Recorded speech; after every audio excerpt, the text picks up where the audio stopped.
અમરેલીની બગસરા તાલુકા પંચાયતમાં આપનો કબજો। બગસરા તાલુકા પંચાયતમાં પ્રમુખ બન્યા રમેશ સતાસિયા। બગસરા તાલુકા પંચાયતના ઉપપ્રમુખ બન્યા ચંપુભાઈ ડવ।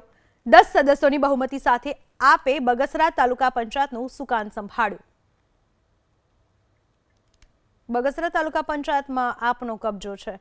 બગસરા તાલુકા પંચાયતના પ્રમુખ રમેશભાઈ સતાસિયા, તાલુકા પંચાયતના ઉપપ્રમુખ પદે ચંપુભાઈ ડવની વરણી કરવામાં આવી છે। તાલુકા પંચાયતનું સુકાન 10 સદસ્યોની બહુમતી સાથે બગસરામાં આપે સંભાળ્યું। વાત કરીએ વલસાડની, જ્યાં જિલ્લા પંચાયતના પ્રમુખ અને ઉપપ્રમુખની નિમણૂક કરવામાં આવી। વલસાડ જિલ્લા પંચાયતના પ્રમુખ બન્યા હેતલબેન પટેલ। વલસાડ જિલ્લા પંચાયતના ઉપપ્રમુખ બન્યા શૈલેષભાઈ પટેલ। નવનિયુક્ત પ્રમુખ અને ઉપપ્રમુખની સાંસદ અને ધારાસભ્યની હાજરીમાં જાહેરાત કરવામાં આવી।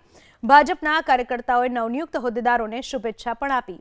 વલસાડ જિલ્લા પંચાયતના પ્રમુખ ઉપપ્રમુખની નિમણૂક કરાઈ।